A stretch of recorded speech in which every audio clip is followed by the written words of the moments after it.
mỗi một bữa ăn của em ở căng tin chỉ kéo dài tối đa là 15 phút, không thì chỉ 10 phút thôi, để em tiết kiệm thời gian để em học và làm.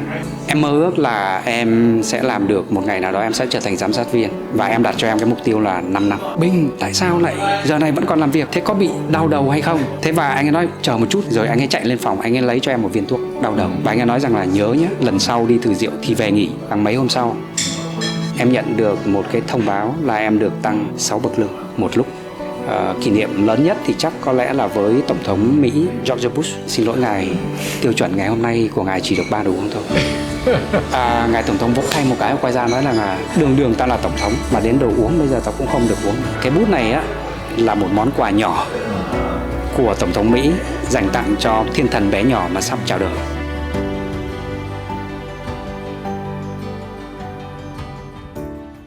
Xin chào các bạn đến với Arrival Podcast trên kênh Hotel Việt Nam, nơi ghi lại những hành trình đầy cảm hứng của những nhân vật thành công trong ngành khách sạn. Khách mời của chúng ta hôm nay là một bạn rất đặc biệt, là một trong những người mà phục vụ các tổng thống, các nguyên thủ quốc gia, rồi các minh tinh màn bạc nhiều nhất ở Metropole. Đó là bạn Bình. Chào Bình. Em chào anh Khánh. Xin chào mọi người. Em rất là vui hôm nay được trở thành khách mời của Hotel Việt Nam. Chào Bình, anh rất vui hôm nay được gặp em ở La Táp, Hà Nội A, một không gian rất sang trọng, nhà hàng đẳng cấp ở Hà Nội và Việt Nam. Dạ, cảm ơn anh Khánh. Bình mới quay về đây làm, cảm giác của em như thế nào? Một cái năng lượng tràn ngập, và em rất là vui khi mà được quay trở lại với cái lĩnh vực mà em mạnh nhất. Và em thì mới bắt đầu với La Táp Hà Nội A, nhưng mà trước mắt em thì còn rất là nhiều những công việc cần phải làm. Và em thì bây giờ đang rất là sung sức và đang thực sự là đang mong muốn trải nghiệm tiếp tục những cái con đường mà mình đã từng đi qua. Anh muốn em giới thiệu một chút bản thân em cho mọi người đang theo dõi Arrival Podcast. Em giới thiệu một chút ngắn gọn thôi, nhưng cũng phải xin lỗi với tất cả mọi người đang theo dõi chương trình này, bởi mình đang quay ở trong La Táp Hà Nội A, trong một không gian rất là thật. Có khách, có nhân viên đang làm việc, có thể có những tiếng ồn hoặc cái nhân viên khách đi lại, có thể ảnh hưởng đến cảm xúc của một người, nhưng hy vọng rằng câu chuyện hôm nay của anh em mình sẽ rất thú vị. Chắc chắn là sự tập trung của một trong những kỹ năng của những người làm việc trong ngành này thì sẽ không làm ảnh hưởng đến câu chuyện của anh em mình trao đổi đâu ạ. Thì em cũng xin phép chia sẻ với anh cũng như là mọi người một chút về cái hành trình mà em đến với nghề. Phải nói rằng đây là một cái duyên của em đối với nghề.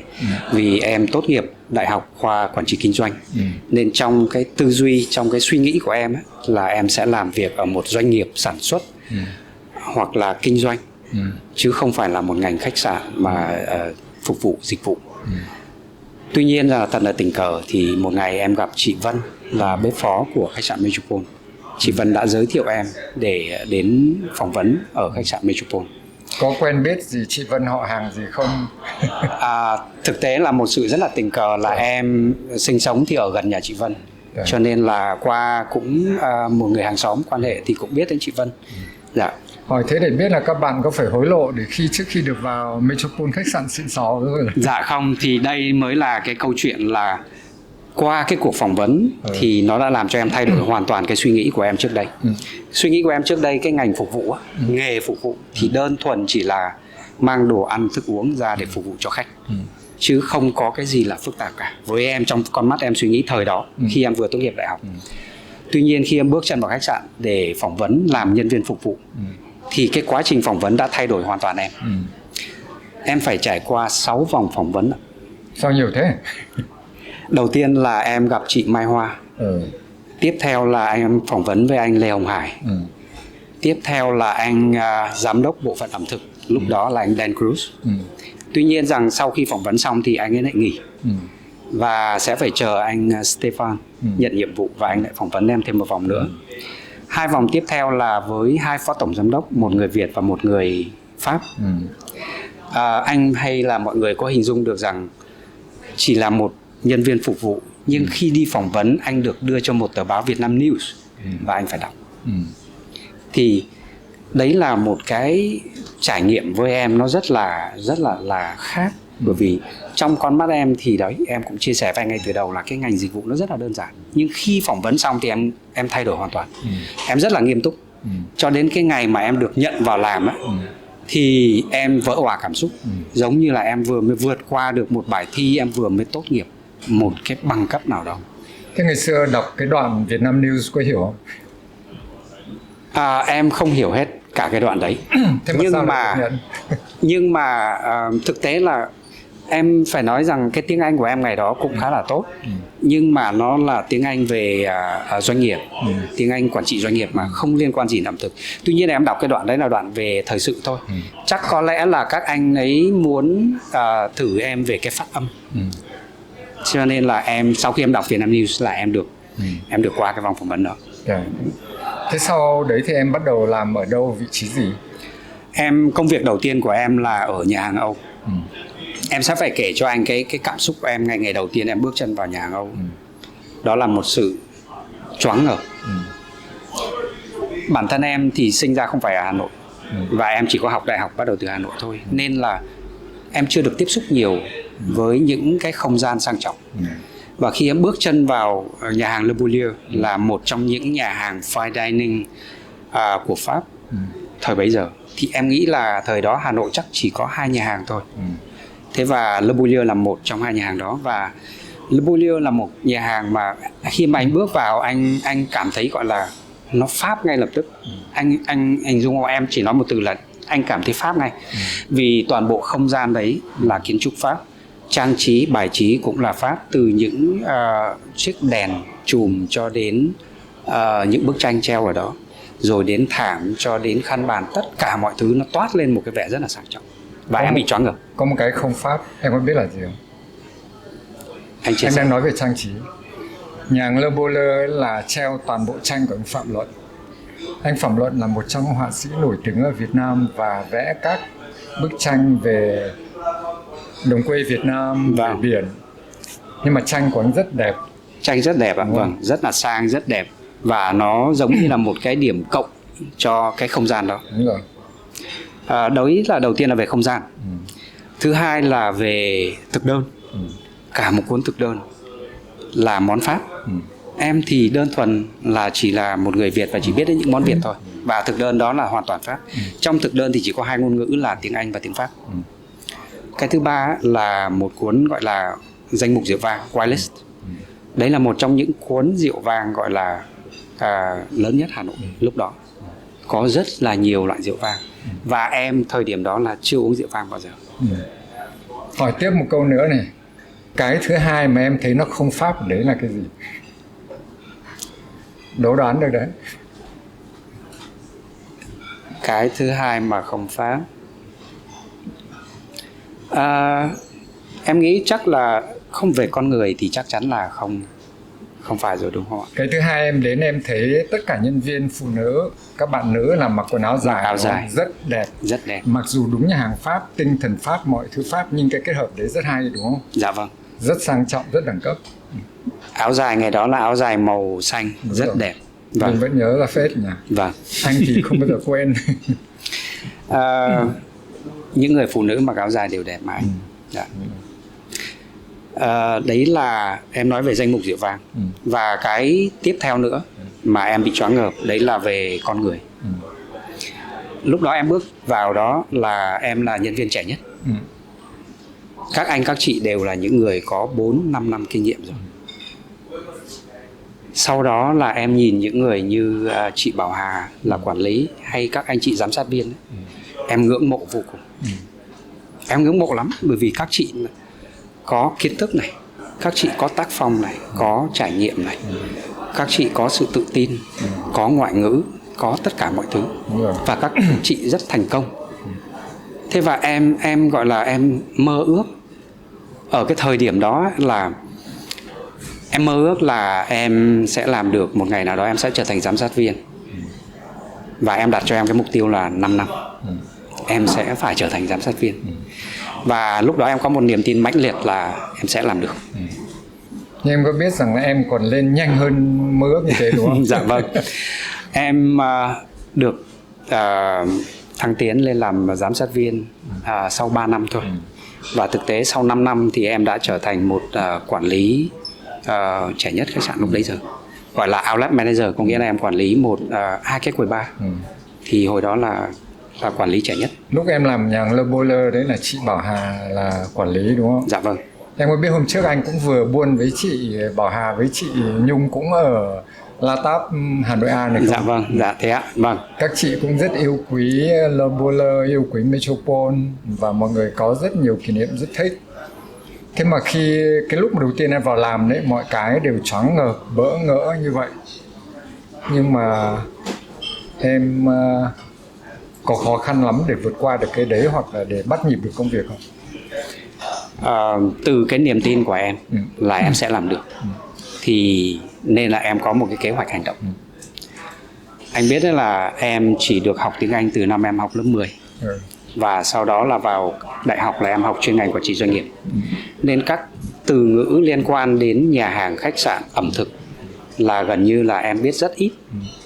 Thế và ngày đó trong túi em lúc nào cũng có một cuốn sổ rất là nhỏ. Thì hàng ngày là em sẽ ghi lại những cái từ mà em chưa biết, em chưa hiểu. Đôi khi là em nghe khách phát âm và em ghi theo cái phát âm đó. Rồi em về nhà, em có một cuốn từ điển 130.000 từ rất dày. Và em về em lật ra, em tìm, em mở và em học theo cách đó. Đấy là một cách mà em học từ mới. Ngoài ra thì em thì lại cũng là một người gọi là thích lao vào những cái công việc mà đôi khi ngày xưa là các anh các chị ngại làm. Ví dụ như là phục vụ tổng giám đốc, anh Frank Lafourcade, người Pháp ấy, cái phát âm của anh ấy cũng hơi khó nghe này, rồi anh ấy kỹ tính này. Thế nên là các anh các chị là ngại làm. Em thì là em xông, rất là xông xáo, em lao vào em làm. Xô cửa xông vào liều mình chẳng có. Nhưng mà đấy cũng là cái cách mà em học, em trải nghiệm. Và có lẽ là đấy là quãng thời gian mà em học được nhiều nhất. Em vẫn ví Metropole giống như một môi trường đào tạo, một ngôi trường đào tạo. Tất cả mọi người ở các bộ phận khác nhau, ở các lĩnh vực khác nhau đều được đào tạo một cách rất là bài bản. Em cũng vậy, em cũng được đào tạo. Và thậm chí rằng ở trong đó còn có đào tạo chéo, có nghĩa là cross training giữa các bộ phận với nhau. Nên là mọi người đều có những cái kiến thức rất là tổng hợp và đầy đủ. Em thích lắm. Đấy là cái môi trường mà em cảm giác rằng đến bây giờ này ấy, khi mà nhớ về, khi mà nhớ lại thì em vẫn còn nguyên một cái cảm xúc nguyên vẹn như thế, là em vẫn năng động như thế, vẫn nhiệt huyết như thế, xông xáo như thế và lao vào những cái tiệc khó như thế. Nhưng em có biết nó rất hay một cái là em cũng không sợ này, em dám phục vụ tổng giám đốc này, nhưng mà em cũng là người rất may mắn. Tại vì em gặp được ông Frank Lafourcade là một trong tổng giám đốc mà rất yêu quý người Việt Nam này. Ông ấy chỉ dẫn mọi người rất tận tình này. Đặc biệt là ông ấy rất sành về rượu, đúng không? Dạ. Và hướng dẫn rất nhiều, đúng không? Nói về anh Lafourcade thì chắc có lẽ em đấy cũng là một thần tượng của em. Và đấy cũng là người mà truyền cho em rất nhiều cảm hứng. Từ những việc ban đầu là em xông vào để em gọi là em xông vào em phục vụ bàn của anh ấy, thì em cũng có rất là nhiều những cơ hội được anh ấy cho trải nghiệm về rượu vang. Anh ấy cũng cho em cái cảm hứng, truyền cho em một cái cảm hứng là rượu vang là như thế nào, học như thế nào, uống như thế nào, thử như thế nào. Và anh ấy dạy em rất là nhiều những kỹ năng trong rượu vang. Thậm chí có những bữa tiệc là anh ấy bảo em rằng là tự chọn rượu vang đi, rồi tự thử trước đi. Những chai rượu nào đạt chất lượng thì sẽ mang ra phục vụ bàn anh ấy. Và trong cả một cái quá trình làm việc thì anh Frank Lafourcade là người cho em rất nhiều cơ hội để đi thử rượu ở những bữa tiệc thử rượu với Đại sứ quán Pháp này, ở Ủy ban châu Âu này, hãng hàng không Việt Nam Airlines, để thử những cái loại rượu mà để phân cấp ra để mình phục vụ ở các cái hạng thương gia, hạng thường. Thì có những buổi chiều em nhớ là trong vòng hơn 2 tiếng em với anh Frank Lafourcade và một số các anh ở bên Đại sứ quán Pháp thử 82 loại rượu vang trong vòng gần 3 tiếng đồng hồ. Và thử xong thì anh hình dung không, là hàm răng mình này nó trở thành màu nâu. Nhưng mà em vẫn quay về nhà hàng phục vụ. Và anh Frank tối anh ấy xuống, anh ấy ăn tối và anh nói rằng là Bình, tại sao lại giờ này vẫn còn làm việc? Thế có bị đau đầu hay không?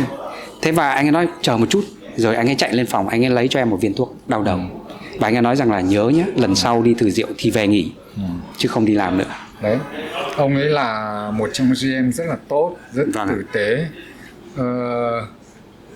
Ông ấy rất sành rượu, bởi vì ông sinh ra ở Bordeaux, là một trong vùng rượu mà nổi tiếng nhất của Pháp, đúng không? Vâng. Anh vẫn nhớ, ông cũng dạy anh mà. Cái buổi mà đi ăn cơm với các trưởng bộ phận của Metropole, ăn ở nhà Vân Nam. Vâng.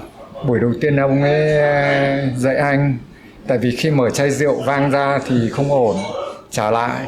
Nhưng nhân viên thì nhất định là không đồng ý. Thế xong ông bảo Khánh, đấy mày thấy chưa? Khi khách người ta mở rượu vang ra và người ta từ chối này có lý do của người ta. Và nên nhớ rằng là khi bao giờ người ta từ chối và người ta không uống, có nghĩa là mình phải chấp nhận việc đấy.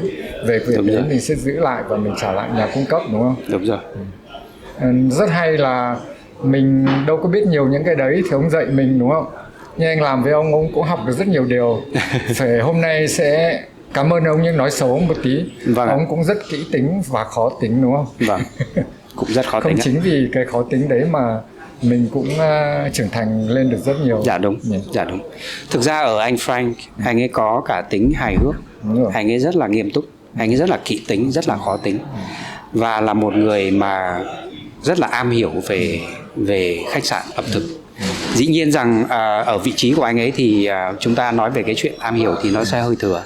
Nhưng phải nói rằng là anh ấy có rất là nhiều những cái kiến thức mà thâm sâu về ngành. Buôn về ông này một tí nữa thôi. Em có biết tại sao ông mời em sang thử rượu của bên Vietnam Airlines không? Dạ em chưa biết. Chưa biết. Bởi vì Vietnam Airlines nhờ ông ấy là người thử toàn bộ rượu cho hạng C xịn sò nhất. Để khi chọn được các rượu đấy thì rượu đấy sẽ mang phục vụ hạng C trên các chuyến bay của Vietnam Airlines. Việc đó thì em biết, em được anh ấy chia sẻ cái mục tiêu của cái buổi thử rượu đó. Đúng rồi. Là để đi phân loại rượu đó. Vâng. Thế và thực ra chính ra sau các cái buổi thử rượu đấy thì anh ấy thấy em cũng rất là đam mê, cũng có một chút gọi là khả năng. Thế cho nên là anh ấy quyết định là cho em một chuyến đi nước ngoài học. Và đợt đó là em bay sang bên Bangkok, làm việc ở khách sạn Sofitel Siloam.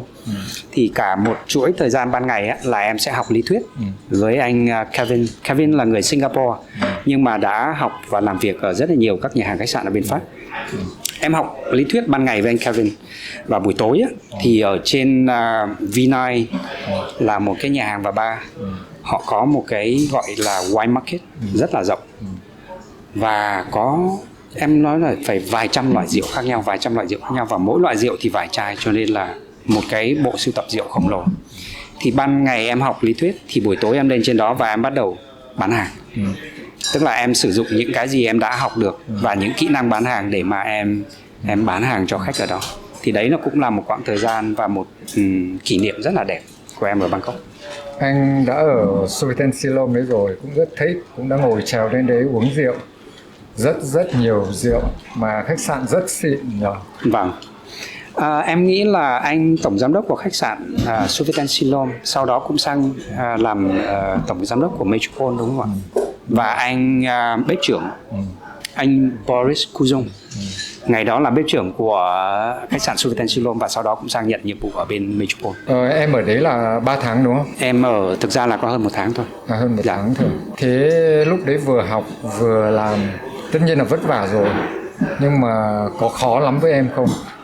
Và bí quyết của em là như thế nào để sau một thời gian ngắn mà mình có thể catch up, học được rất nhanh như thế?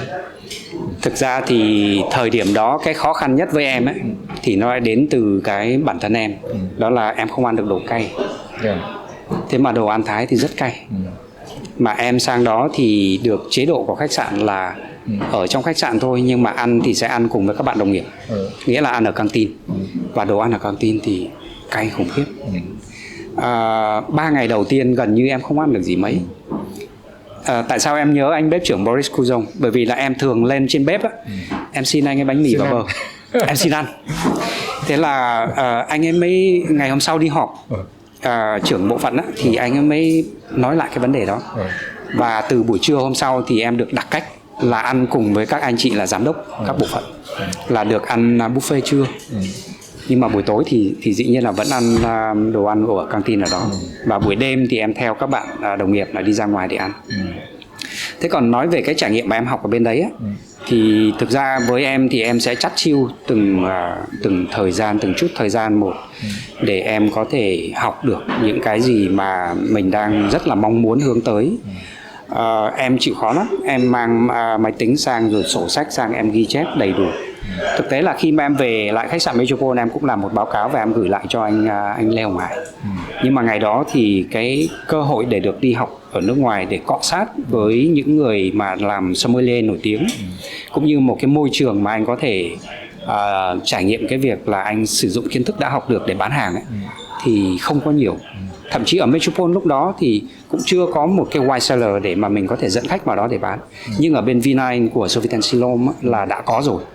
Nên em được một cái là em có vừa được lý thuyết vừa được thực hành ở đấy. Thì đấy là một cái cơ hội rất là tốt. Cho nên là ngay sau khi mà kết thúc cái hành trình mà học ở đấy, là em về khách sạn là được giao luôn cái nhiệm vụ là làm gọi là làm sommelier, làm chuyên gia về rượu vang. Trước em mà làm Le Voleur thì có bạn Tuấn làm sommelier đúng không? Thực ra là anh Tuấn làm cùng thời gian với em. Dạ. Nhưng anh Tuấn là quản lý của nhà hàng Âu. Và cùng một lúc đó là anh Tuấn cũng là về chuyên gia rượu vang. Anh Tuấn cũng tham gia vào cái việc gọi là thay đổi cái cuốn wine list đấy và lựa chọn rượu cho các sự kiện. Em thì thực ra là phải gọi là thế hệ sau anh Tuấn. Dạ. Thế là chắc anh Tuấn sẽ đi trước em về sommelier đúng không? Đúng rồi anh. Thế anh Tuấn có dạy em cái gì không? Thế các bạn đồng nghiệp và mọi người làm như thế nào? Anh Tuấn thì ngày đó là anh Tuấn đang rất là tự hào vì anh Tuấn có một cái cành nho bạc ở trên này. Và anh Tuấn thì cũng có trao đổi với em khá là nhiều các thông tin hữu ích về rượu vang. Anh Tuấn thì có nói rằng là một ngày nào đó nếu như mà mình vượt qua được bài kiểm tra của anh sẽ sẵn sàng anh nhường lại cái cành nho bạc này cho em. Thực ra là cành nho bạc và một cái chén bằng bạc. Thì thường là sommelier sẽ có một cái chén bằng bạc để rót rượu ra đây để thử. Thì anh Tuấn có một bộ đấy. Tuy nhiên rằng là em còn chưa đủ thời gian để làm được những việc đó, thì em lại nhận một nhiệm vụ mới, một cái cơ hội cũng như là một thử thách mới. Mà ngày đó là anh Khan Gagnon là Executive Assistant Manager mới về phụ trách mảng F&B, thì đã giao cho em một cái vừa là cơ hội vừa là một cái thử thách rất là lớn ở thời điểm đó. Lúc đó thì em mới đang làm giám sát viên thôi. Nhưng mà Le Club Bar và Bamboo Bar thì mỗi một ngày lúc đó đang nhận được một vài cái thư than phiền của khách. Và bên cạnh đó là cái doanh số nó cũng chưa được tốt. Và anh Khan Gagnon thì ngồi với em 1 tiếng đồng hồ và họp. Và anh ấy nói rằng là anh ấy cho em 6 tháng để em có thể vực dậy được từ dịch vụ cho đến doanh số của hai cái bar. Và bên cạnh đó thì anh ấy cho em thêm một cái lựa chọn nữa là làm sommelier của khách sạn. Em thì lúc đó thực sự với anh là sức trẻ của em lúc đó quá nhiệt huyết. Và em thích cái gì thử thách nó phải lớn. Cái gì nó phải lớn. Khi mà em làm quản lý bar là em vẫn làm được về rượu vang, em vẫn học được về rượu vang, em vẫn trải nghiệm được, em vẫn bán hàng được. Đó, nhưng mà khi làm sommelier thì lại không có thể tham gia được cái việc là thử thách là vực dậy cái quầy bar. Nên em đã chấp nhận cái thử thách là em làm quản lý quầy bar. Anh can cho em 6 tháng. Và thời đó cũng lại một lần nữa là với niềm tin sắt đá của em rằng em sẽ làm được. Và thậm chí là em sẽ phải làm rất tốt. Mỗi một ngày em đến khách sạn lúc 9 giờ hoặc 9 rưỡi sáng để em tham gia một cái buổi họp buổi sáng, morning briefing. Sau đó là em bắt đầu làm việc. Và mỗi một bữa ăn của em ở căng tin chỉ kéo dài tối đa là 15 phút, không thì chỉ 10 phút thôi. Để em tiết kiệm thời gian để em học và làm. Và em chỉ rời khỏi khách sạn khi hết khách, khi quầy bar hết khách, nghĩa là khoảng 1-2 giờ sáng. Ngày nào cũng như thế, ngày nào cũng như thế. Rồi sau đó em mới gọi là tổng kết lại tất cả những cái thư than phiền của khách. Em xem là điểm yếu của mình bây giờ đang là cái gì, khách hàng đang than phiền về cái gì, đang chê cái gì. Và từ đó là em đặt ra những cái mục tiêu là để em thay đổi những cái từ đó. Và bên cạnh đó thì cũng là có một cái phần nữa là hồi đó em cũng được đào tạo về kỹ năng bán hàng, tức là upselling skill. Thì lúc đó cũng áp dụng những cái việc đấy vào rồi gọi là thúc đẩy nhân viên bán hàng. Thì thực ra là sau 3 tháng, hơn 3 tháng, em đã giải quyết được vấn đề. Và anh Can anh cũng rất là ngạc nhiên. Anh ấy gọi em lên và anh ấy chúc mừng là doanh số thì tăng rất là nhiều. Em nhớ doanh số tăng khoảng gần 30%. Và negative comment á, tức là những cái thư than phiền của khách ấy, thì gần như không có. Thế nên là em, tức là lúc đấy là rất là tự hào về bản thân là mình đã làm được một cái điều mà còn hơn sự mong đợi của mọi người. Tức là anh Can anh cho em 6 tháng mà em chỉ làm 3 tháng, hơn 3 tháng thôi. Và thời điểm đó lại một lần nữa là em được tăng lương vượt cấp. Tăng lương vượt cấp, tức là từ mức thấp nhất của manager cho lên luôn mức cao nhất của manager. Rất vui nhỉ. Vâng. Được thăng cấp này, được tiền nhiều hơn này đúng không? Nói về quay lại cái việc mà tăng lương ấy, thì em phải nhớ nhất là cái lần em được tăng lương đầu tiên. Đấy là hôm em phục vụ gia đình Tổng thống Chile ở sân nhà hàng Spices Garden. Em vẫn nhớ là hôm đó em làm ở nhà hàng Âu, nhưng em được cử sang nhà hàng Á để phục vụ Tổng thống. Thì sau khi mà phục vụ gia đình Tổng thống ăn xong, thì ngày đó anh Cheve là phó tổng giám đốc, anh mới ra anh ấy nói rằng là rất là cảm ơn em vì em đã làm rất là tốt cái dịch vụ của buổi tối ngày hôm nay. Rồi sau đó thì anh ấy có hỏi em là hiện tại đang làm giám sát viên của nhà hàng nào. Bởi vì lúc đó anh Cheve mới nhận nhiệm vụ thôi nên vẫn chưa nắm được hết.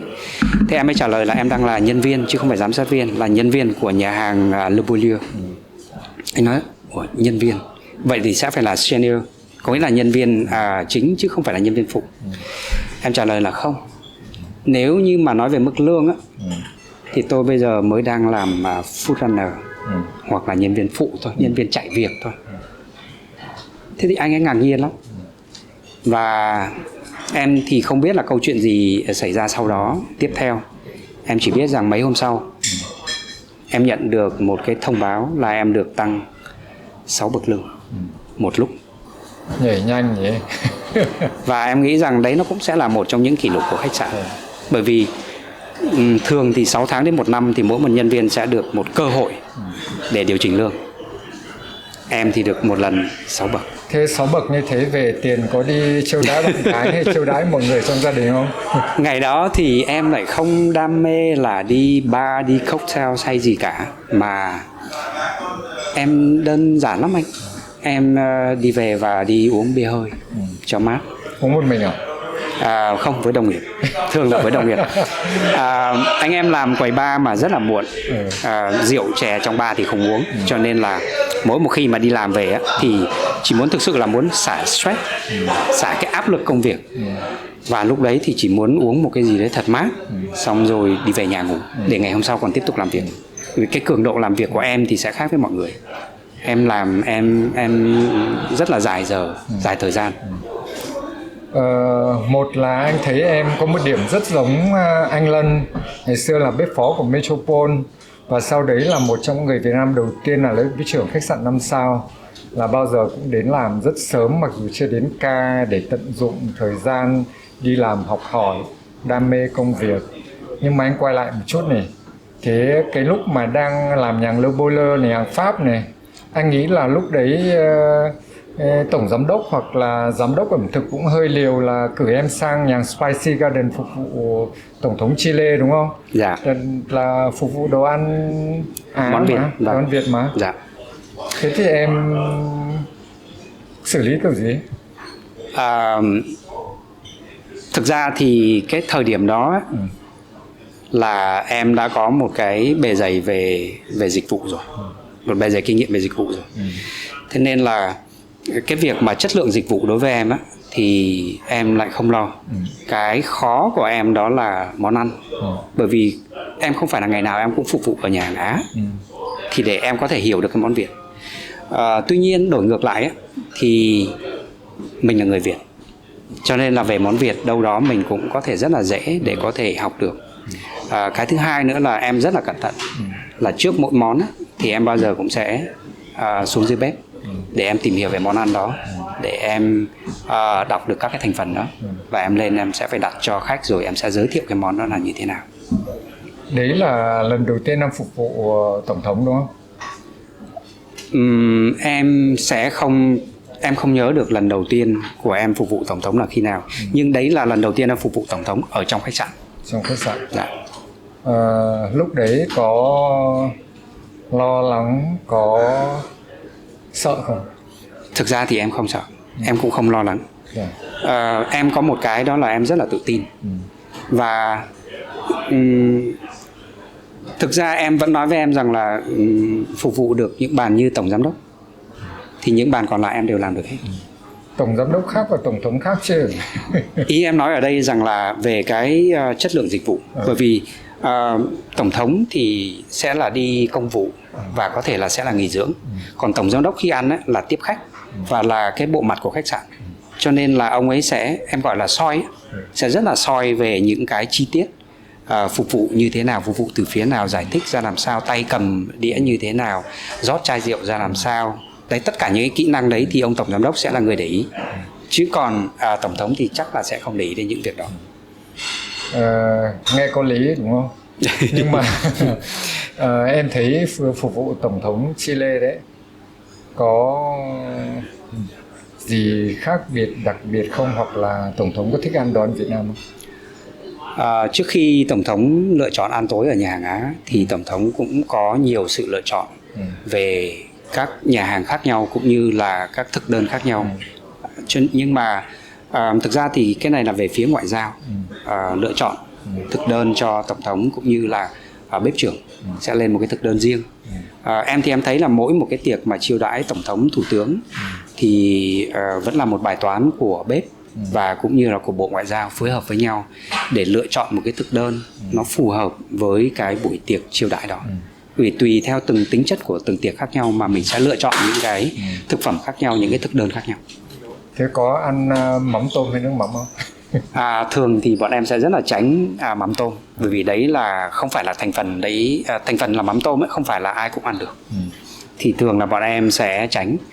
Và đôi khi là bọn em nếu mà có cơ hội hỏi được các chuyên gia dinh dưỡng của tổng thống, thủ tướng thì bọn em sẽ hỏi trước. Thì để bọn em làm các cái thực đơn đấy sẽ không phục vụ những cái thành phần nào đó mà tổng thống hoặc thủ tướng không ăn được. Nhưng em có biết không, bây giờ nhà hàng mà phục vụ bún đậu mắm tôm ở bên New York là một trong những hàng số 1 ở bên New York đấy. Em vẫn biết có rất nhiều nhà hàng mà phục vụ bún đậu mắm tôm hay thậm chí là bún chả cũng có. Ở nước ngoài, ở Úc, ở Mỹ, ở Pháp, ở Anh đều có. Tuy nhiên rằng em vẫn phải khẳng định rằng là bún chả hay là bún đậu mắm tôm ở Việt Nam thì vẫn là số 1.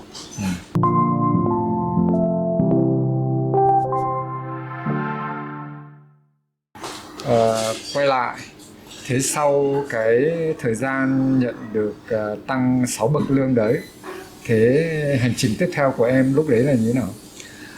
Lúc đấy thì em tạm gọi là có một cái bề dày về phục vụ. Những khách thường thì sẽ là, em sẽ nói trước là về khách gọi là VIP, khách quan trọng, rồi tổng thống Chile. Nhưng mà sau đó thì sẽ là cả một chuỗi hành trình của em nữa, phục vụ các nguyên thủ quốc gia khác. Em là một trong số ít người, và em cũng nghĩ rằng cũng ít đấy, ở khách sạn Metropole được may 7 bộ đồng phục khác nhau để chuyên đi phục vụ. Nghĩa là chính khách mà ngồi ở outlet nào, nhà hàng nào ở khách sạn thì em sẽ mặc bộ đồng phục của cái nhà hàng đó để phục vụ. Ví dụ nhà hàng Á thì sẽ mặc áo dài màu hơi xanh lá một chút đấy, thì là em cũng có 2 bộ đồng phục đó. Nhà hàng Âu thì em có 3 bộ đồng phục. Rồi trên bar em cũng có. Em có một bộ tuxedo là chuyên để phục vụ tổng thống. Thì đấy cũng là một niềm tự hào của em, bởi vì rằng không phải là ai cũng được chuẩn bị một cái những cái gọi là trang thiết bị dụng cụ để mình phục vụ tốt như thế. Em thì tính đến bây giờ em phục vụ em không nhớ là bao nhiêu, nhưng em cũng phải khẳng định tự tin là khoảng trên 20 các nguyên thủ. Ví dụ tổng thống thì sẽ có tổng thống Mỹ này, tổng thống Pháp này, tổng thống Nga này, tổng thống Chile này, có thủ tướng Úc này, thủ tướng Nhật Bản này, nữ hoàng này, hoàng thân, hoàng thái tử, công chúa, nhiều lắm ạ, rất nhiều. Anh sẽ quay lại cái việc phục vụ các tổng thống này, nhưng mà anh muốn giải thích với một người đang nghe trên chương trình Arrival Podcast về tại sao một người may cho em nhiều đồng phục như thế, là bởi vì mỗi một nhà hàng có một đồng phục khác nhau. Vâng. Và nhân viên ở nhà hàng nào thì người ta sẽ mặc đồng phục đấy. Dạ. Nhưng bạn mình này là bởi vì kỹ năng phục vụ rất tốt và được mọi người rất tin tưởng, cho nên là khi mà có khách VIP mà muốn bạn ấy phục vụ cho phải may cho bạn ấy một bộ đồng phục của nhà hàng đấy. Dạ. Đúng không? Dạ vâng. Bây giờ nói đến việc mà phục vụ các nguyên thủ quốc gia, các chính khách, em ấn tượng nhất với các nguyên thủ hoặc chính khách nào nhất? Và hoặc em có kỷ niệm gì mà em nhớ nhất? Ví dụ như anh Lân chẳng hạn nhé, khi anh ấy làm đồ ăn cho Tổng thống Bill Clinton là anh ấy còn toát mồ hôi ra. Em cũng đã nghe cái postcard của anh Lân, và em cũng tìm thấy đâu đó hình ảnh của em ở trong những bữa tiệc như vậy. Thực ra thì mỗi một nguyên thủ em phục vụ đều có những kỷ niệm. Tuy nhiên rằng có những kỷ niệm mà em xin phép là không thể chia sẻ, kể cả trên sóng, kể cả với anh. Em xin phép là chỉ có một mình, em chỉ để riêng cho mình em thôi. Vì nó không tốt hay sao? Nó hơi nhạy cảm. Dạ. Và những thứ đó thì sẽ em nghĩ là cũng kể cả các nguyên thủ cũng không muốn em chia sẻ. Tuy nhiên em sẽ chia sẻ một vài những cái kỷ niệm mà em cho rằng là với em nó sẽ gắn với sự nghiệp của em, sẽ gắn với cuộc sống của em sau này, trước đây và bây giờ. Kỷ niệm lớn nhất thì chắc có lẽ là với Tổng thống Mỹ George Bush. Trong cái đợt mà Tổng thống và phu nhân qua Việt Nam để dự hội nghị APEC 14 năm 2006, em được lựa chọn là người mà sẽ phục vụ Tổng thống xuyên suốt cái quá trình mà Tổng thống ở Việt Nam. Thực ra ban đầu là em được chỉ định là Thủ tướng Úc cơ. Em đã phục vụ một tối rồi ở Bamboo Bar. Thế tuy nhiên là ngày hôm sau em nhận nhiệm vụ là đổi, là em sang phục vụ Tổng thống George Bush. Anh có hình dung được rằng là một người nhân viên phục vụ có thể được xe cảnh sát dẫn lộ, em thì được dẫn lên trên trung tâm hội nghị quốc gia để phục vụ. Rất hoành tráng đúng không? Rất hoành tráng. Có 2 bữa mà em phục vụ Tổng thống George Bush mà em nhớ nhất. Cái bữa đầu tiên là ở một cái bàn bầu dục, là Chủ tịch nước nhà mình, bác Nguyễn Minh Chiết, là tiếp 21 nguyên thủ của các quốc gia. Thì hôm đó là em đứng đằng sau Tổng thống Bush. Và trước khi mà vào cái phòng bầu dục đó thì em được đưa cho một cái vali, cái katak. Và em được dặn rằng trong đó là có đồ uống của Tổng thống, bao gồm 3 loại. Một là nước có ga, 2 là coca, và 3 là bia không có cồn. Và chuyên gia dinh dưỡng thì dặn em rằng là bữa trưa ngày hôm nay Tổng thống được chọn một trong 3 đồ uống này để uống, và được uống tối đa là 3 đồ uống. Đó. Đấy là về chuyên gia dinh dưỡng. Còn chuyên gia an ninh thì dặn em rằng là trước khi bữa ăn được phục vụ thì họ cần kiểm tra an ninh của cái khu vực bàn ăn của Tổng thống. Và họ thì sẽ không đi vào, mà em sẽ phải là người làm việc đó. Nghĩa là phải rất là khéo léo để lấy được 2 cái ly mà đựng nước và đựng rượu vang hoặc bia, mang ra để cho cảnh vệ người ta kiểm tra. Kiểm tra xong khi người ta gật rồi thì em mới được mang vào. Và em sẽ là người quản lý cái đồ uống của Tổng thống. Thế thì bữa trưa ngày hôm đó thì em không hiểu là có thể là ngài Tổng thống phát biểu nhiều quá nên khát nước hay sao ấy. Uống hết 3 đơn vị thức uống rồi, và quay ra nói với em rằng là vui lòng cho tôi thêm một đồ uống nữa. Thì em mới nói rằng là xin lỗi ngài, tiêu chuẩn ngày hôm nay của ngài chỉ được 3 đồ uống thôi. Ngài Tổng thống vỗ tay một cái và quay ra nói là mày thấy không, đường đường ta là tổng thống, mà đến đồ uống bây giờ tao cũng không được uống nữa. Thì đấy là cái kỷ niệm đầu tiên. Và có một cái điều đó là 2 ngày em phục vụ tổng thống liên tiếp, và tổng thống nói chuyện với em rất nhiều, nhưng không hỏi em trùng lặp bất kỳ một câu nào. Ngày hôm trước hỏi về gia đình, ngày hôm sau cũng hỏi về gia đình, nhưng không câu hỏi nào giống câu hỏi nào, không giống nhau, nên nội dung cũng khác nhau. Đấy là một cái mà em cho rằng trí nhớ của tổng thống tuyệt vời. Ngày thứ nhất rất suôn sẻ, thế ngày thứ hai thì như thế nào? Ngày thứ hai á thì là một cái ngày mà còn ấn tượng hơn nữa với em. Đấy là một cái ngày mà em phục vụ một cái bàn 42 chỗ, bàn hình vòng cung ở Trung tâm Hội nghị Quốc gia. Bàn 42 người là bao gồm 21 nguyên thủ và 21 phu nhân phu quân của 21 nước đến tham dự hội nghị APEC. Em kể một câu chuyện bên lề một chút là buổi chiều ngày hôm đó em là người set up toàn bộ cái bàn đó. Và yêu cầu của em đưa ra cho anh Stefan và anh Trọng Tùng ngày đó là không được cho ai lại gần cái bàn đấy, và chỉ có một mình em set up thôi. Em có 2 đôi găng tay trắng đút 2 túi, 2 cái khăn trắng vắt 2 tay, và trên tay đi một đôi găng tay nữa. Và em đảm bảo rằng tất cả mọi thứ set up trên bàn không có vân tay và sạch. Tức là em muốn là cái tiêu chuẩn nó đúng là gọi là President Service, nghĩa là cái dịch vụ dành cho tổng thống. Em làm rất là kỹ, em không muốn ai đụng đến, bởi vì rằng là lỡ đâu mà chỉ cần có một người chạm vào thôi là em đã cảm thấy là nó không hoàn hảo rồi. Và ngày đó thì em rất là mong muốn mọi thứ nó chỉn chu. Quay lại cái việc mà phục vụ buổi tối ngày hôm đó thì em vẫn tiếp tục phục vụ 2 vợ chồng tổng thống. Thì trong quá trình phục vụ á, thì lại một câu chuyện là anh ấy hỏi em về những câu hỏi về gia đình. Em mới nhân tiện là em giới thiệu ngày đó là Nga vợ em đang đứng đằng sau chủ tịch nước nhà mình và ngồi ngay bên cạnh tổng thống Mỹ, nên em giới thiệu là đây là vợ của tôi và đang mang bầu.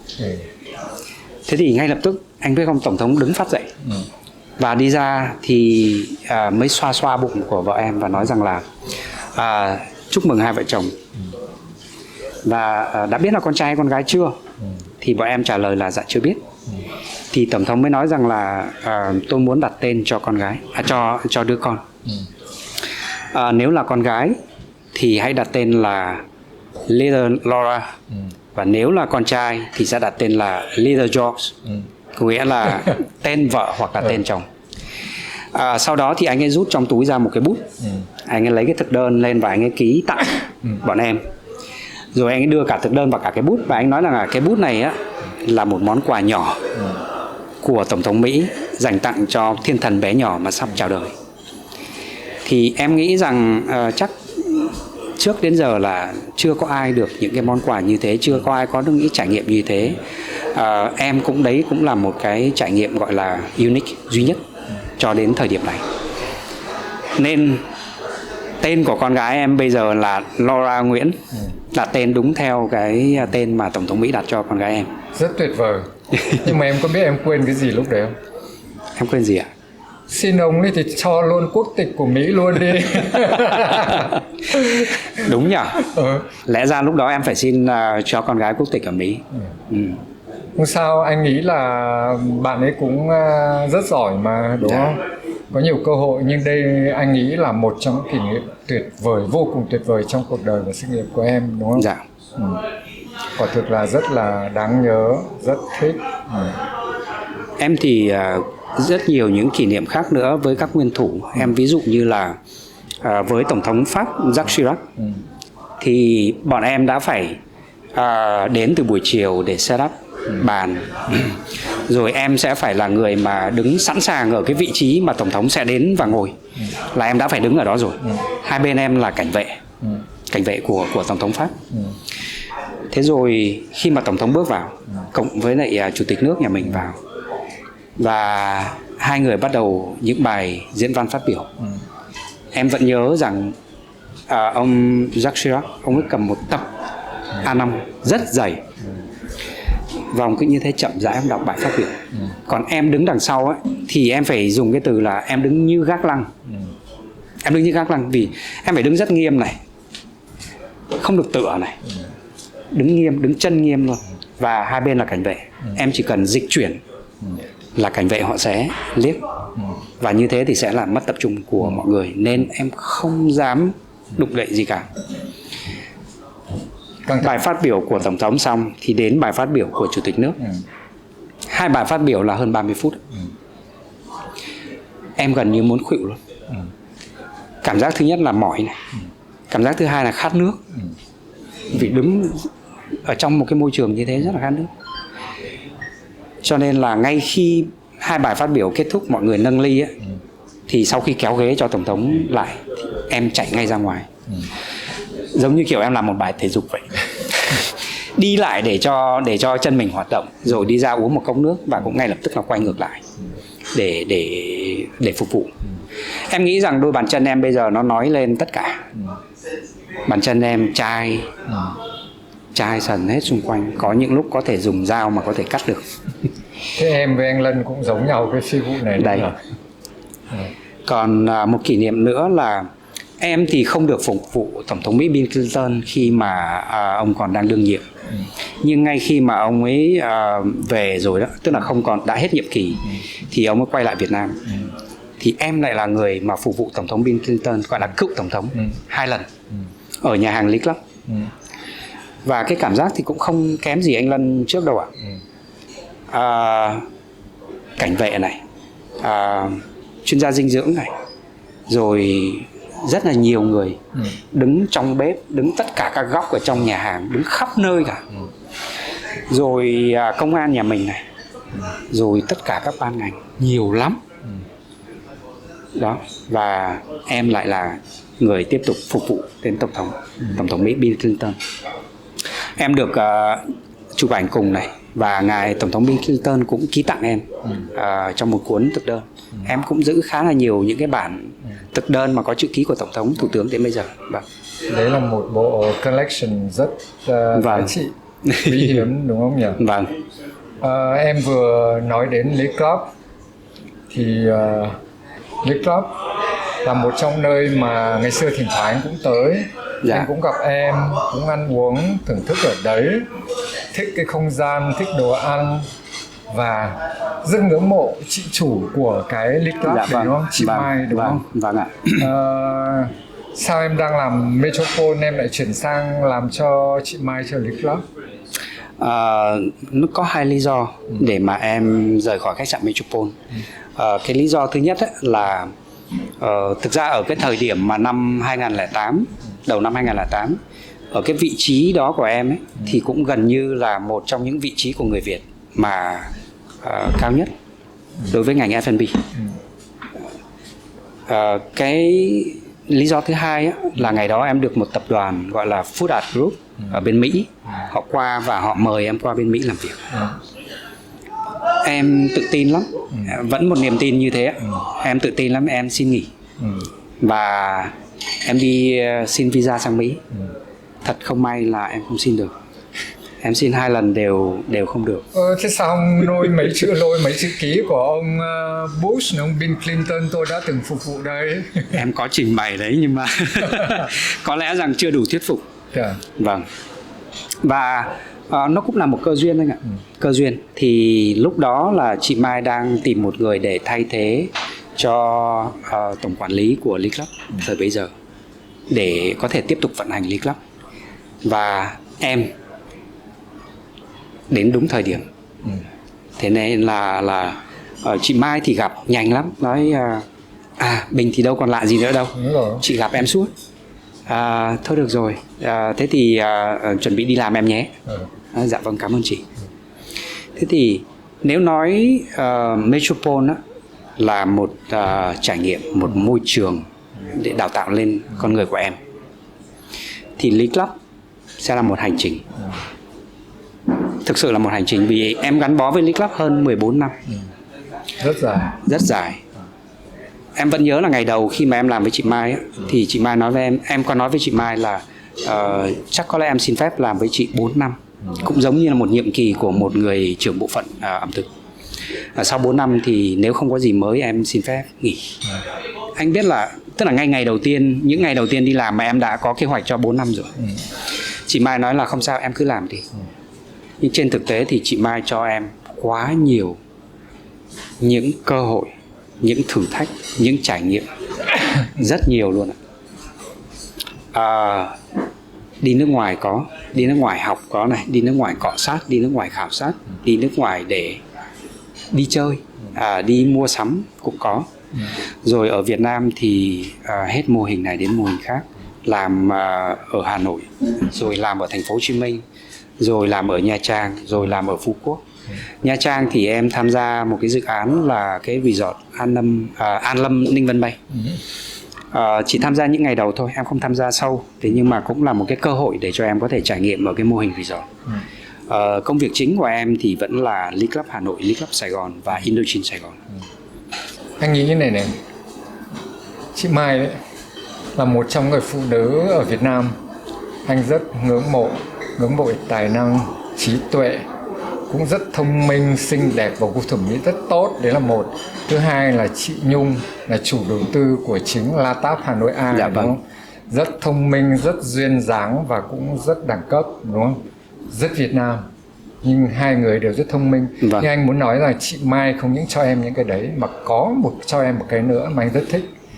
Em trưởng thành lên rất nhiều, trưởng thành lên, đây là anh nói là cái trình độ, mức độ quản lý, đúng không? Dạ đúng.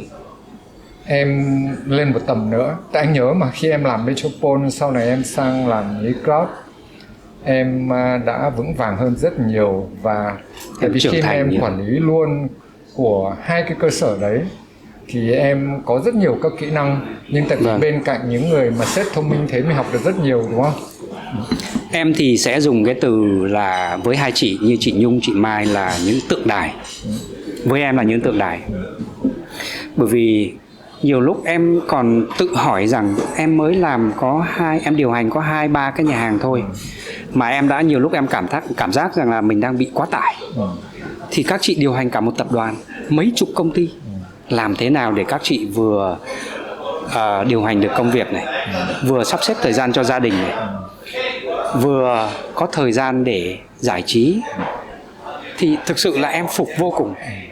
Và nhiều khi là em phải tự đi hỏi xem là làm cách nào để các chị có thể xử lý được các vấn đề đó ở trong cuộc sống. Em có muốn anh trả lời cho em? Vâng ạ. Hôm em nay muốn trò anh chuyện với bạn Thủy là giám đốc của khách sạn Mercure Laga Hà Nội. Dạ.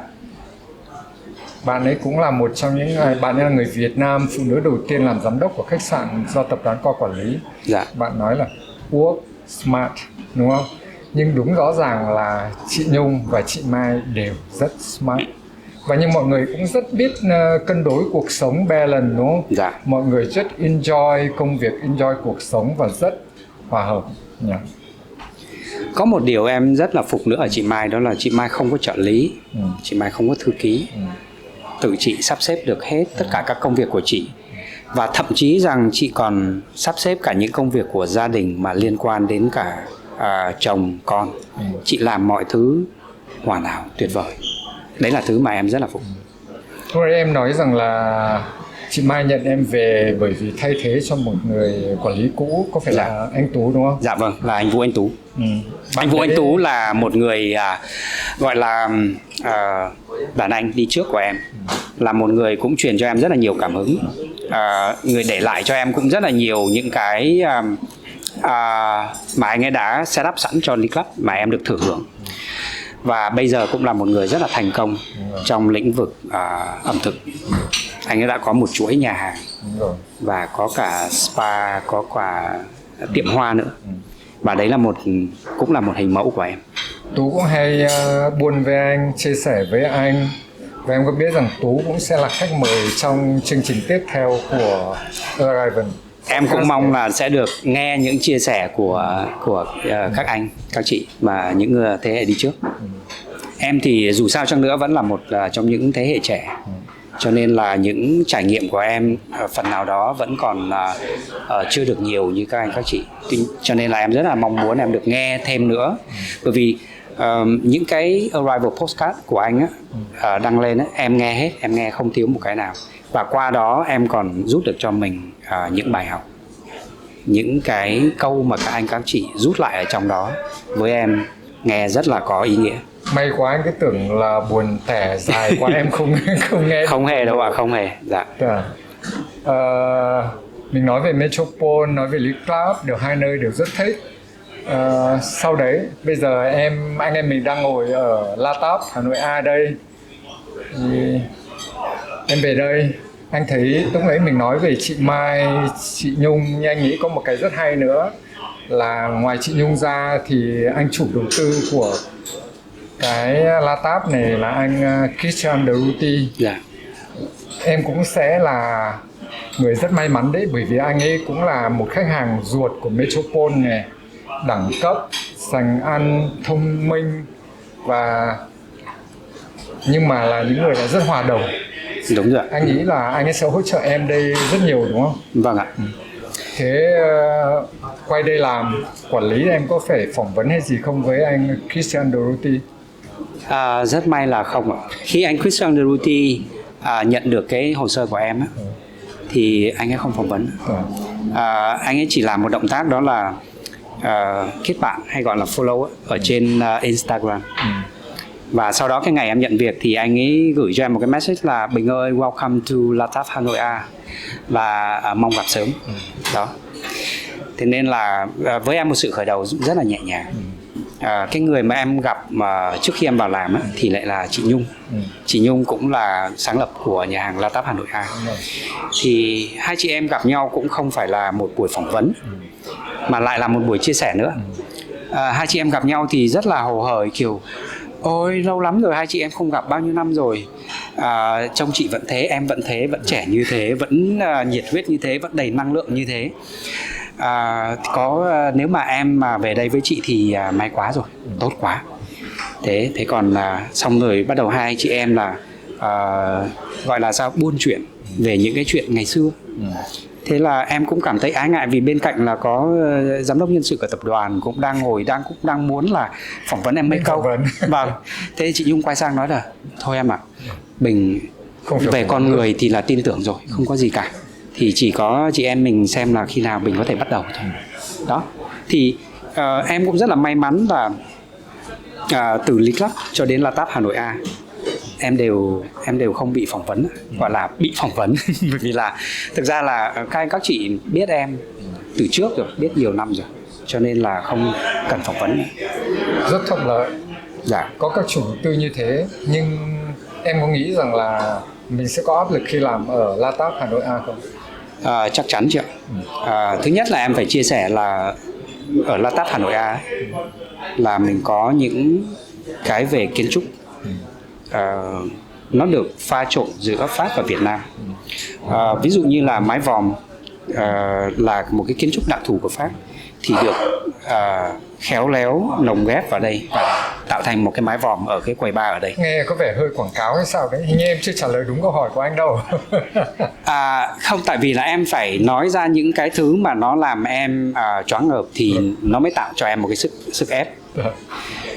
Thế thì ở đây có rất nhiều những cái sản phẩm về nội thất này, decor, những cái sản phẩm về thủ công, và nó rất là cao cấp. Đồng nghĩa với việc là đối tượng khách hàng ở đây mình cũng hướng tới những người mà gọi là phải thưởng thức được những cái đẹp. Ở đây bọn em cũng có một bộ sưu tập tranh rất là lớn. Và một điều mà em cũng rất là thích ở đây ấy, là có anh Đào Sơn, là bếp trưởng của nhà hàng LATAP Hà Nội A, và cũng là bếp trưởng của khách sạn Metropole ngày xưa. Rồi anh ấy cũng đã từng làm bếp trưởng của Sofitel Plaza Sài Gòn nhiều năm trước khi quay về đây làm. Bọn em cũng đã từng có thời gian để phối hợp với nhau, làm việc với nhau một thời gian ở bên Macau, và đấy cũng là cái quãng thời gian mà có thể gọi là xích gần lại nhau hơn. Cho nên là em về đây thì sẽ được cái thuận lợi là sẽ được sự hỗ trợ của các anh các chị ở đây rất là nhiều. Khó khăn thì chắc chắn là nhiều rồi. Anh nhìn đấy, một cái không gian sang trọng như thế, một cái sự đầu tư bài bản như thế, con người như thế, thực đơn như thế, thì thực khách đến đây không những là trải nghiệm về ẩm thực, còn là cả không gian nữa. Và nhiệm vụ của em là phải làm sao để thứ nhất là khách hàng phải hài lòng với tất cả những cái dịch vụ mà mình đưa đến. Việc thứ hai là nhân viên. Em cũng muốn rằng nhân viên họ cũng sẽ phải hài lòng. Trên thực tế thì cái lý thuyết của mọi người nói rằng khách hàng là người trả lương cho chúng ta. Nhưng trên thực tế thì em sẽ mong muốn là cái câu mà mọi người hay nói rằng là khách hàng là thượng đế. Thì quan điểm của em trong cái ngành dịch vụ thì em sẽ hơi thay đổi một chút, là em sẽ nâng tầm nhân viên của em lên. Em sẽ nâng lên là cái cảm xúc của nhân viên em thì sẽ là những thứ mà quan trọng nhất. Vì chỉ khi nhân viên của em hạnh phúc, nhân viên của em vui vẻ, nhân viên của em tràn đầy năng lượng, nhân viên của em được đào tạo bài bản, thì họ mới có thể đưa đến một cái dịch vụ hoàn mỹ như mình mong muốn. Và lúc đó khách hàng cũng mới có thể hài lòng được. Dạ, thì với em cái đó sẽ rất quan trọng. Dạ. Em đi đâu cũng rất may mắn gặp được các sếp này giỏi giang để tận tình hỗ trợ mình, chủ đầu tư tốt. Nhưng đây mình quay lại nói về bạn Đào Sơn. Anh nghĩ là em cũng rất may mắn là có bạn Sơn đấy. Vâng. Bạn ấy, anh Sơn ấy cũng là bạn anh mà. Dạ. Anh Sơn này rất giỏi, làm món ăn rất ngon. Nhưng anh Sơn cũng sẽ là một trong khách mời của anh trên Arrival Podcast. Em với anh Sơn thì 10 năm rồi chưa gặp nhau, bây giờ mới có dịp gặp lại và lại hợp tác trong công việc. Thế cho nên là chắc có lẽ trong cái quãng 10 năm đấy cũng sẽ có rất nhiều câu chuyện mà anh Sơn sẽ chia sẻ với Arrival Podcast và với anh cũng như là với tất cả mọi người ở đây. Em có biết rằng nhà hàng này là nhà hàng By Michelin không? Em biết. Đây là nhà hàng By Michelin đầu tiên ở Việt Nam. Dạ. Ngày xưa anh Sơn đã phải sang Paris, sang bên Pháp để học anh bếp trưởng Michelin 2 sao hướng dẫn. Mặc dù anh Sơn đã làm bếp trưởng rồi đúng không? Dạ. Rất xịn sò, vẫn phải sang tu nghiệp cùng với anh bếp trưởng 2 sao. Và hàng năm anh ấy vẫn sang Việt Nam ngày xưa đấy. Dạ. Để design menu, kiểm soát xem mọi cái có đúng theo tiêu chuẩn của Michelin không. Thế nhưng anh hy vọng rằng khi mình về đây thì em cùng anh Sơn nâng tầm nhà hàng lên nữa nhỉ? Em thì quan điểm của em là sẽ phải luôn luôn học hỏi, luôn luôn cập nhật. Cho nên là kể cả ngay như vị trí của em hay là của anh Đào Sơn thì cũng sẽ tiếp tục sẽ phải cập nhật với xu hướng mới của ẩm thực. Để mình có thể tự làm mới mình và có thể đưa đến những cái sản phẩm, những cái món ăn mà nó mang đậm đà cái hương vị, có thể là hương vị của Pháp cũng như là của Việt Nam. Quay trở lại nghề một chút thì em có một cái sở thích là em nói chuyện với khách, và đặc biệt là khách du lịch nước ngoài. Đó là những câu chuyện mà em thì có một cái may mắn là được đi nhiều nơi, được đi nhiều vùng ở Việt Nam và được tiếp xúc với con người, với văn hóa, về ẩm thực. Thì em có một cái lượng thông tin như thế, nên là với khách du lịch đến Việt Nam là em gọi là buôn chuyện. Giống như là em cho họ một chuyến du lịch trải nghiệm tưởng tượng thôi, là em sẽ đưa họ đi ví dụ Hạ Long, đi Nha Trang, đi miền Tây, đi Sài Gòn. Ở mỗi một nơi thì họ sẽ trải nghiệm ẩm thực khác nhau, ở một cái văn hóa con người khác nhau. Em có thể chia sẻ với khách như thế, và đấy là những thứ mà khách cũng rất là thích. Thế thì cũng giống như là ẩm thực cũng như vậy, anh cũng sẽ phải đi nhiều, cũng phải trải nghiệm nhiều, anh cũng phải thưởng thức nhiều thì mới có thể đưa ra được một cái thực đơn ở đó nó rất là đa dạng về món, cũng như là các cái gia vị cũng từng vùng miền khác nhau. Ví dụ như ở đây bọn em có một cái món mà nó đến từ 3 vùng miền khác nhau, thì ngồi đây thôi nhưng mà thực khách thì có thể thưởng thức được ẩm thực của 3 miền khác nhau. Đấy cũng là một cái trải nghiệm khá là tốt ạ. Đồ ăn đây, anh rất thích một điểm nữa, em biết không? Anh ngồi ăn với chính chị Nhung đây. Dạ. Anh hay ăn cá chém. Một hôm ngồi chị Nhung bảo chứ ông ăn đồ gì? Em bảo tôi ăn cá chém, ăn kiểu Âu. Xong chị Nhung bảo không, ông ăn kiểu mới đi, anh Sơn làm rất ngon. Vâng. Cá chém chiên nước mắm. Vâng. Chị Nhung có bảo thử đi mà xem. Ăn rất ngon, rất Việt Nam mà rất tinh tế. Đấy là cái mà sáng tạo của anh Sơn, anh ấy làm ở đây. Những cái đồ Việt Nam ăn đây nó cao cấp, nó tinh tế và nó một cái vị rất đặc trưng của anh Sơn, không giống của những người khác. Thời điểm em mới bước chân vào đây á, thì cái thực đơn thì em cũng chưa trải nghiệm. Nhưng mà cho đến khi mà em làm việc được một vài ngày thì em nhìn vào thực đơn và em xuống dưới bếp, em xem cái cách mà mọi người chế biến, mọi người làm, sự tỉ mẩn, tỉ mỉ, trang trí từng chút một. Anh Sơn anh ấy gắp từng cọng rau một, anh ấy trang trí, rồi cái nhiệt độ để nấu của từng món ăn ấy, thì em thấy là sự cầu kỳ nó toát lên ở trong cái món ăn đấy.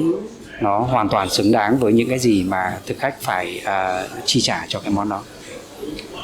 Hôm nay anh có buôn chuyện với bạn Tiếp là người Việt Nam mình được giải nhất trong cuộc thi về bartender Việt Nam và là một trong 5 người bartender giỏi nhất trên thế giới. Thì anh có nói với bạn ấy rằng là khi bạn ấy làm cái món cốc tay phở ở đây, được khách của anh rất thích. Đấy là anh Lars là tổng giám đốc, là GM của khách sạn Lermien Sài Gòn, và anh Sam là bếp trưởng trước kia đầu của nhà hàng White Grass bên Singapore, cũng nhà hàng Michelin, và bạn ấy nhiều năm nhà hàng đấy được công nhận là nhà hàng Michelin. Và bạn ấy bây giờ về Sài Gòn làm trong nhà hàng Acuna và phụ trách nhà hàng đấy, và các bạn bếp trưởng Michelin đều rất ngưỡng mộ bạn này. Lý do anh tại sao nói thế là bởi vì hai bạn đấy ngồi ăn ở đây ở La Táp này, và các bạn cũng rất ngạc nhiên là đồ ăn rất ngon, trình bày rất đẹp. Cho nên em yên tâm là em có nhiều hỗ trợ ở đây. Trước khi em bắt đầu công việc ở La Táp, Hà Nội A, thì em đã chia sẻ với chị Nhung rồi là em về đây mà làm việc á, là em hoàn toàn yên tâm về đồ ăn rồi. Bởi vì em đã từng làm việc với anh Sơn rồi, và La Táp Hà Nội A lại là nhà hàng by Michelin đầu tiên của Việt Nam nữa. Cho nên là về đồ ăn thì là em hoàn toàn yên tâm. Rồi về không gian nữa cũng rất yên tâm. Trên việc còn lại của em bây giờ là làm thế nào đấy để khách hàng hài lòng với tất cả những cái chất lượng dịch vụ mà bọn em mang lại. Anh em mình buôn cũng nhiều rồi, anh thấy khách vào nhà hàng càng đông hơn. Chắc cần đến quản lý rồi. Thế nhưng mà trước khi anh em mình kết thúc cái buổi nói chuyện này, em có lời khuyên gì cho các bạn muốn theo đuổi ngành ẩm thực này, các bạn muốn làm quản lý này, các bạn muốn được phục vụ nhiều nguyên thủ quốc gia như em, thì em khuyên gì các bạn đấy? Hoặc em thấy các bạn cần có những đức tính gì? Em thường thì em sẽ rút từ kinh nghiệm bản thân em ra để cho mọi người có thể gọi là tham khảo. Trong suốt quá trình nói chuyện với anh thì em luôn luôn nhắc đến hai chữ là tự tin. Thì em nghĩ rằng mỗi một người muốn thành công thì trước hết là họ phải tự tin. Tự tin rằng mình sẽ làm được, tự tin rằng mình sẽ làm tốt. Bởi vì là khi mà trong đầu mình ấy, trong tâm trí của mình ấy, khẳng định rằng mình tự tin mình làm được thì không có gì là không thể cả. Mọi thứ đều là nằm trong cái tầm với của mình cả. Thì đầu tiên phải là tự tin. Khi mà có sự tự tin rồi thì phải hành động. Hành động thì đương nhiên là anh sẽ phải có một cái hành động cụ thể, phải có một cái kế hoạch hành động cụ thể, chứ không thể nào gọi là mình chỉ nói là hành động thôi nhưng mình không có làm cái gì thì sẽ khó để mà có thể đạt được. Và phải có một kế hoạch. Giống như là bản thân em ấy, khi mà những ngày đầu tiên em vào khách sạn Metropole, em đã đặt cho em một cái mục tiêu là 5 năm em sẽ làm được giám sát viên. Thế còn trong cái quá trình mà mình làm việc đó thì mình sẽ tùy vào cái năng lực bản thân mình, tùy vào cái môi trường làm việc, những cái mà mình có thể nhận được từ sự đào tạo của khách sạn, của các anh chị ở trong đó, thì mình có thể đẩy nhanh được cái tiến trình đó. Thì đó phải là một cái kế hoạch hành động cụ thể. Cái điều thứ ba em muốn nói tới là sự kỷ luật. Hành động nhưng phải có kỷ luật, chứ không phải rằng anh cứ hành động rồi anh muốn làm cái gì cũng được. Phải có một sự kỷ luật và phải có sự hy sinh. Em vẫn nhớ rằng những ngày đầu em làm ở khách sạn Metropole ấy, cái nhà hàng Âu anh biết có hai cái mặt mà có cửa sổ rất lớn, ô kính.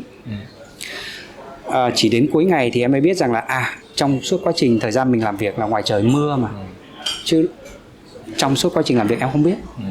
Vì em hoàn toàn tập trung vào công việc, em không để ý đến những thứ gì diễn ra ở ngoài kia nữa. hoặc là vào ngày lễ ngày Tết á, bạn bè, gia đình, đồng nghiệp là đi chơi, hoặc là sum vầy quây quần ở nhà, thì mình lại vẫn phải phục vụ khách ở nhà hàng, ở khách sạn. Thì đấy là những thứ mà mình phải hy sinh. Và một điều tiên quyết cuối cùng với em đó là không ngừng học hỏi. Em vẫn nhớ chị Mai có một lần chị nói với em rằng là em có biết không, thực ra chị vẫn học ở các em. Thế thì em lúc đó thì thực ra là em vẫn đang học. Em vẫn đang học từ cấp trên, từ lãnh đạo, từ các anh chị đi trước và từ chị Mai, rồi từ những người đồng nghiệp. Nhưng mà về sau khi mà chị Mai nói như thế thì em cũng bắt đầu em nhìn lại cả một quá trình. Thì đúng là em cũng học từ các bạn đồng nghiệp gọi là cấp dưới của mình. Bởi vì không có một ai hoàn hảo cả. Mỗi một chúng ta đều có những cái gọi là một cái góc khuất, một cái góc khuyết mà một người nào đó sẽ có cái mảnh đó. Thì mình sẽ cố gắng làm sao đấy để mình có thể bù đắp được vào cái mảnh ghép, những mảnh ghép cuối cùng đấy, làm sao để một cách gọi là tốt nhất để mình có thể hoàn thiện bản thân mình. Cảm ơn Bình. Lắng nghe những câu chuyện đầy cảm hứng, những chia sẻ chân thành và những lời khuyên rất hữu ích.